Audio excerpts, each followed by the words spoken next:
My name is Nguyễn Xuân Hoài Nhi. I'm from class 67B and my ID is 67570141. The topic that I'm going to present is assessing speaking skills. My presentations include four main contents. The first one is Introduction to Assessing Speaking. Next is designing and evaluating speaking tests. The third one is giving feedback to enhance learning. And the last content is evaluating speaking performances.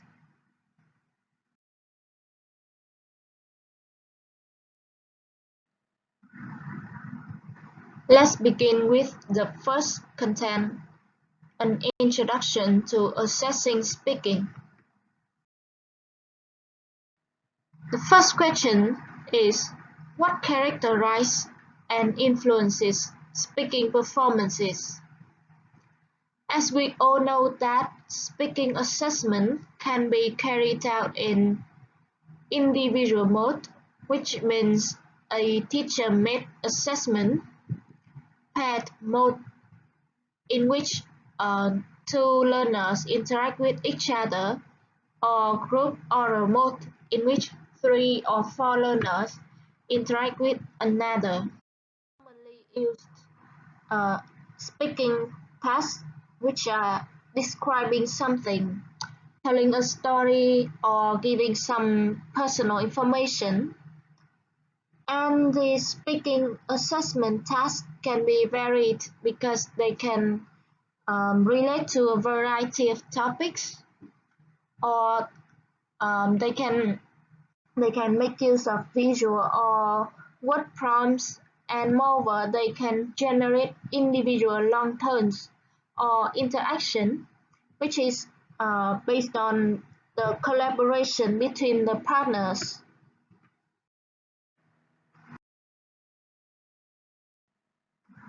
The first factor that can influence the speaking performances of examinee is the learners themselves. Learners' personality is considered one of the characteristics that can affect their speaking performance. In other words, the way that examinees speak can be decided by whether they are an introvert or an extrovert. Moreover, their prior experience is a special characteristic that can have a remarkable influence on their speaking performance. If the examinee have a wide range of background knowledge about the given topics, they are likely to have more ideas to talk about this topic, and so that they can get a higher mark. Inborn ability or learner's mood are the two other factors that can affect examinee speaking performances.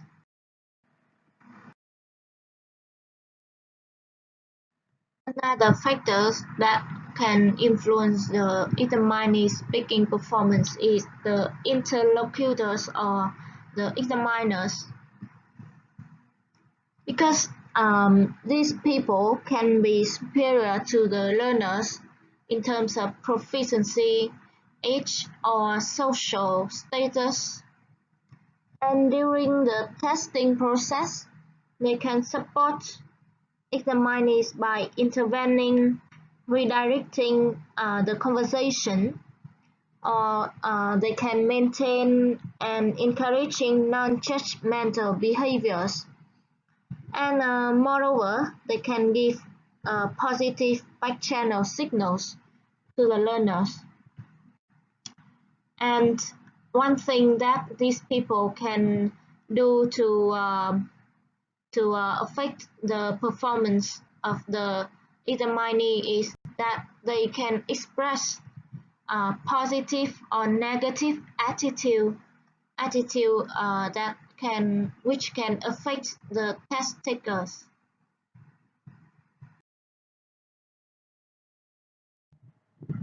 The task is the final factor that can affect candidates' speaking performances.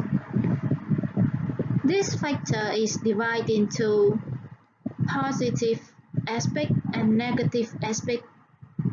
By the positive aspect, there are some familiar test formats in speaking tests and a variety of topics, which means that the test takers can prepare and practice beforehand.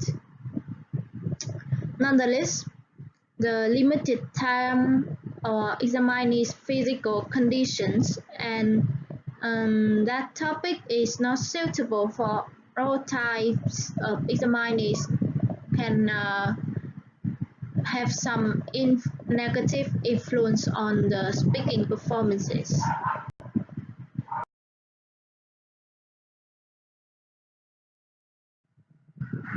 Now, let's have a look at speaking skills and the CEFR, which stands for Common European Framework of Reference for Languages. Speaking evaluation form at CEFR level is based on 5 criteria, namely range, accuracy, fluency, interaction, and coherence. Range is referred to the ability of use a wide vocabulary in each situations. Accuracy means how correct learners' use of the language system is, including their use of grammar, pronunciation, and vocabulary.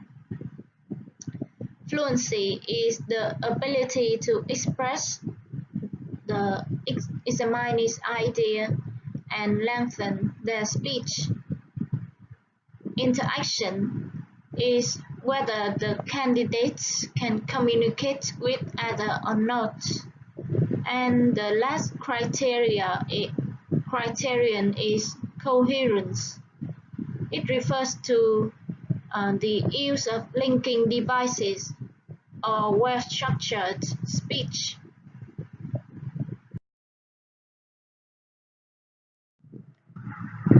On the screen is an example speaking assessment rubric at CEFR level.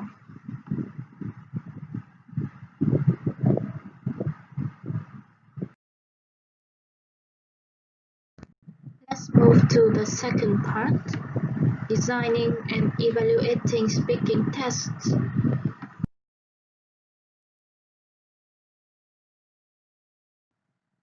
Firstly, there have some general issues in designing speaking tests. The interview is often considered to be a prototypical exam format, although its scope is limited because the examiner is in control of the conversation, so that the flow of the information is one way. Such an imbalance in conversational rights and duties does not reflect the way we use language in everyday communication. Since language users often initiate, redirect, and conclude topics, and they often want to get information, not simply give it to the other listeners. For reasons of test validity and fairness, the interlocutor's contribution should be as guided as possible. That means the questions should be preferably scripted. In other words, it must be pre-written as it may make a big difference to a learner's performance if the examiner paraphrases the questions in the wrong way.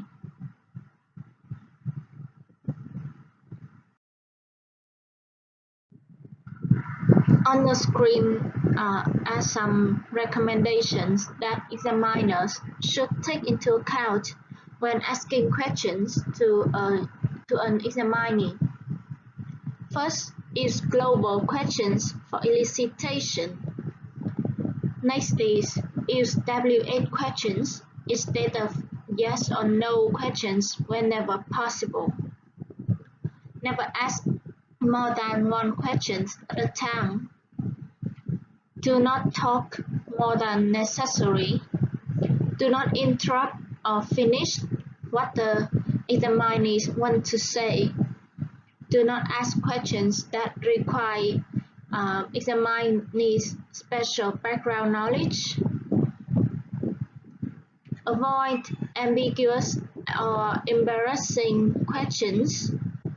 Use genuine questions to avoid display questions. And maintain eye contact with the examinees during the speaking test when talking to him or her.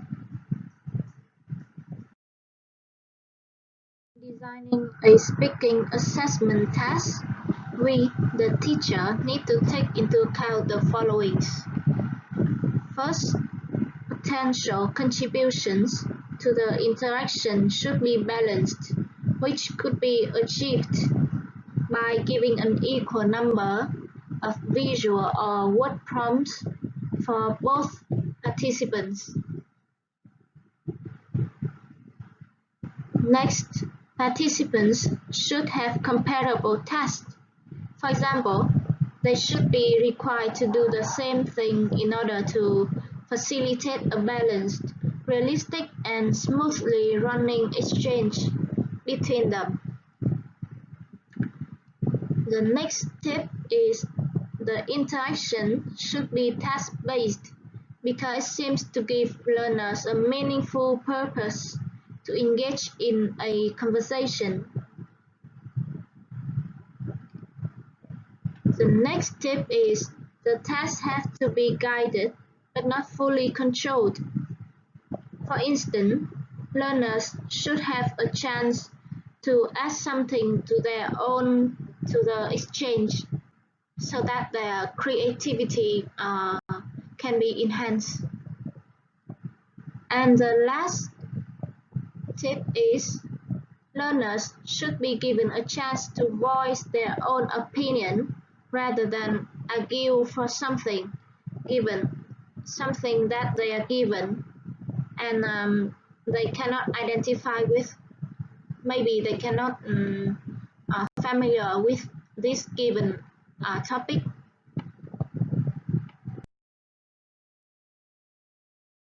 I have compiled some types of speaking tasks that the teacher can involve in their speaking assessment. Each type of task concludes the typical activities and their particular features.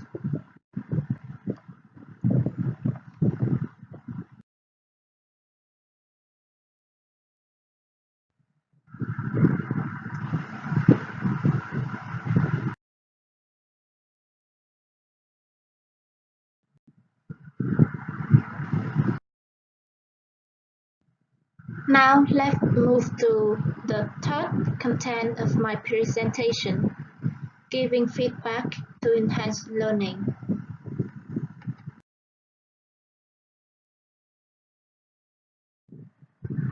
Oral feedback, which can be regarded as assessment instances and also referred to as formative feedback. This kind of evaluation is likely to be less structured and systematic because it can vary from learner to learner. It can address the learner as a person or his or her task completion in the form of short or extended teacher comments.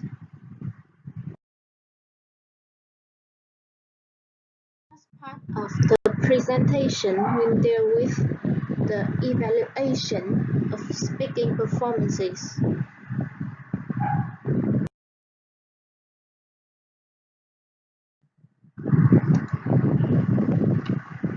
most reliable way of assessing speaking performance is by using an analytic rating scale because it helps the assessor to judge an examinee's performance with respect to separate, clearly identifiable performance features such as pronunciation, interactive communication, or grammar and vocabulary.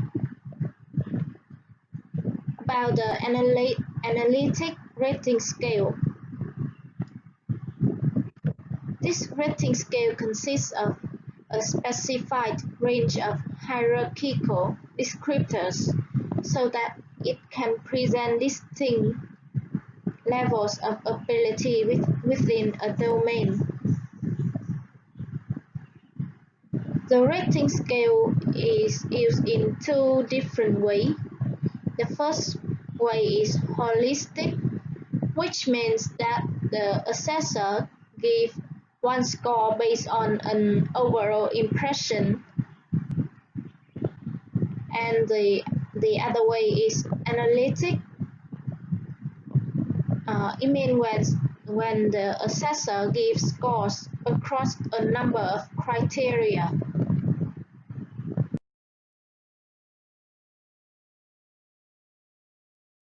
On the screen is an example of analytic rating scale. According to this scale, the examinees will be marked from 0 to 5 in terms of 4 criteria: grammar and vocabulary, discourse management, pronunciation, and interactive communication.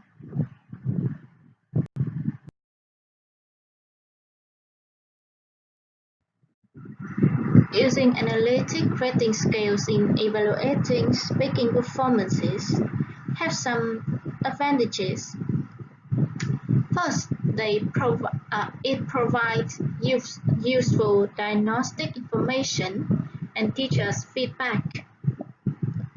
Moreover, the rating scale can show students their mistakes of grammar or structured sentence can be processed over time. Another strong point of analytic rating scale is it might be useful for inexperienced scholars. On the other hand, analytic rating scales have some weak points as well. Firstly, they are time-consuming because the assessor have to make more than one decision for every speaking performance. And the analytic rating scales are very detailed, so that it will take more time to evaluate the examinee's performance. Secondly, the assessors measure by tallying accumulated sub-skill. This means the interconnectedness of a speaking. And the criterion scored first may affect on subsequent criterion, which are scored later. And the analytic rating scale might be difficult to score based on certain descriptors.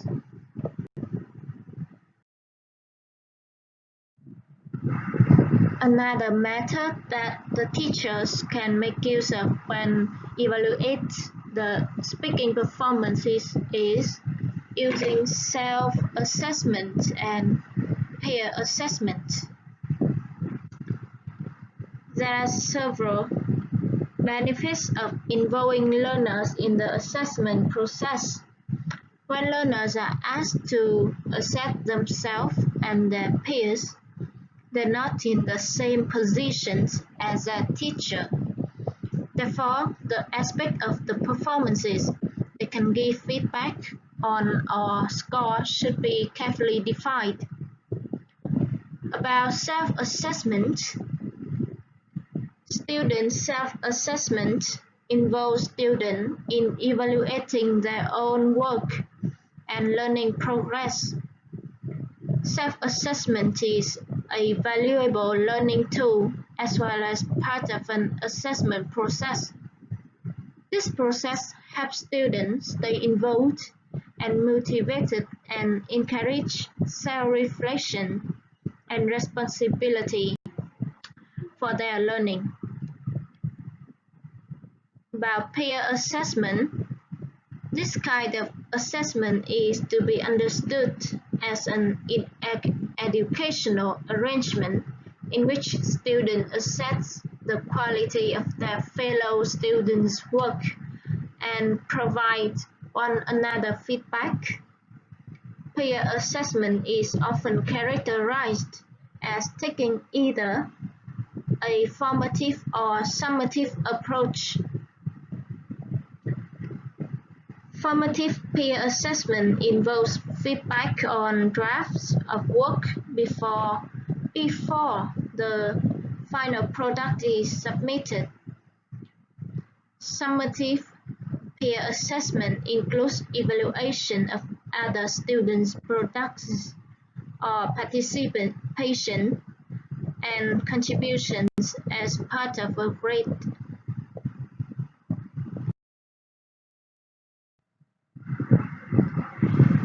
The aims of using self and peer assessment in the foreign language classroom is the involvement of learners in learning. This in turn may enhance learner autonomy. When teacher observation and self and peer assessment are merged, both information on learner performance and learner ownership regarding assessment processes are enhanced. Self and peer assessment can be used both with products of learning and for overall learning programs. The effectiveness of self-assessment and peer assessment of speaking performances is most likely to depend on the transparency or clarity of the assessment criteria, learners developing language proficiency, whether learners are provided with training methodologically and psychologically, and allowing the use of L1, which means the first language, especially in low-level classes.